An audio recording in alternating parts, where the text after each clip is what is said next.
محدود اور منتہی ہے. محدود ہے، ختم ہو جانے والا ہے. جزا دینے والا رب چونکہ خالق ہے، وہ خود بھی غیر محدود اور لا متناہی ہے، اس لیے اس کی جزا بھی غیر محدود ہے.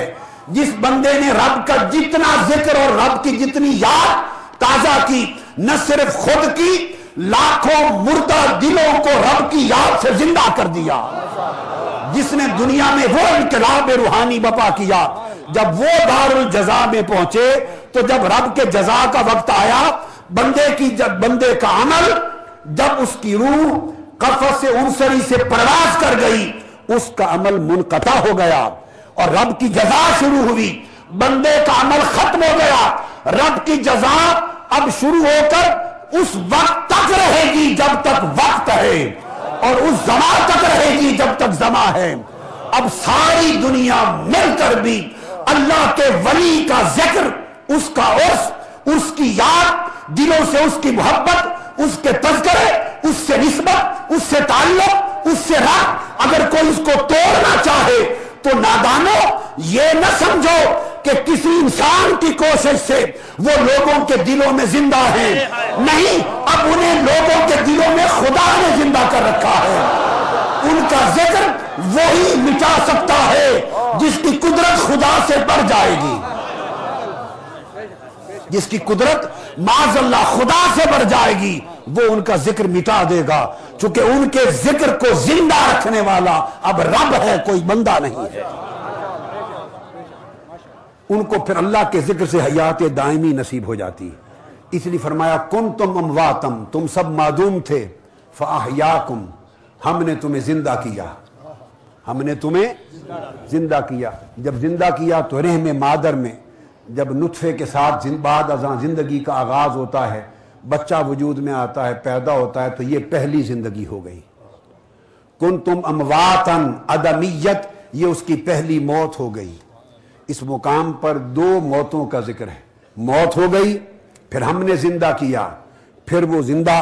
اب ہم اس وقت اس زندگی کے حال میں ہیں، زندگی چل رہی ہے، پھر آنکھیں بند ہو جائیں گی. موت جب آ جاتی ہے، جب موت آ جا، جس کا منظر آپ نے دیکھا اور ہمیشہ دیکھتے ہیں، جب موت آ گئی دوسری، جب انسان اس دنیا سے رخصت ہوا تو دو موتیں مکمل ہو گئیں. کنتم امواتن میں پہلی موت تھی بشکل عدم، ثم یمیتکم میں دوسری موت آ گئی بشکل وفات. موتیں دو ہو گئی، حیات اب تک ایک تھی. فاحیاکم، اب اس موت کے بعد پھر رب نے فرمایا جیسے پہلی موت کے بعد فاحیاکم زندگی تھی، اسی طرح قاعدہ قرآن کا یہ ہے کہ جب دوسری موت آئی اس کے بعد پھر زندگی ہے. ثم یمیتکم ثم یحییکم، پھر اللہ تمہیں موت دے گا اور موت کے بعد تم انہیں قبر میں دفن کر کے چلے آؤ گے. ایک عام اندھا شخص یہ سمجھے گا کہ موت اس کا خاتمہ بن گئی، مگر رب کائنات نے فرمایا ثم یحییکم، اس موت کے بعد تم زیر زمین دفن کر دو گے، رب ان کو پھر زندہ کر دے گا. رب ان کو پھر زندہ کر لے گا. سو وہ قبر والے جن کو رب کے ذکر نے زندہ کر دیا، جن کو رب کی محبت، معرفت اور تعلق نے زندہ کر دیا، وہ قبروں میں ہو کر بھی زندہ ہیں. اور جو رب کے ذکر کے فیض سے محروم رہے وہ زمین پر چلتے پھرتے ہو کر بھی مردہ ہیں. بہت لوگ جسمانی حیات کے باوجود مردہ ہیں، اور بہت لوگ قبروں میں جا کر ظاہری وفات کے بعد بھی زندہ ہیں. ثم یحییکم، پھر زندہ کر دے گا. اب بعض لوگوں کو یہ خیال مغالطہ گزرتا ہے تفسیر کے باب میں، وہ سمجھتے ہیں اس سے مراد ہے جو قیامت کے دن جی اٹھیں گے، اس سے مراد ہے قیامت کے دن بعث بعد الموت، وہ زندگی ہے. یہ مغالطہ غلط ہے، انہوں نے قرآن کی نص کو نہیں سمجھا. قرآن پھر اس کے بعد بعث کا ذکر کرتا ہے. ثم یمیتکم ثم یحییکم ثم الیہ ترجعون، اس کے بعد تم پھر قیامت کے دن اٹھائے جاؤ گے. تو پتا چلا کہ قیامت کا دن کا اٹھنا یہ 5واں مرحلہ ہے. چوتھا مرحلہ قبر کا ہے. بعد از جنازہ و تدفین قیامت تک اللہ کے ذاکر، شاکر اور عارف بندے خدا کے ولی وہ زندہ ہیں اور قیامت تک زندہ رہیں گے. اور ان کی زندگی کی علامت یہ وہ لوگ ہیں جو دمادم ان کی زیارت کے لیے آتے اور ان کی زیارت کے لیے جاتے ہیں۔ اب چونکہ اللہ پاک نے اپنے ذکر سے ان کو زندہ کیا، پھر رب کائنات اس ذکر یوں ہی نہیں کرتا، جس کو محبت نہیں کرتا اس کا ذکر نہیں کرتا۔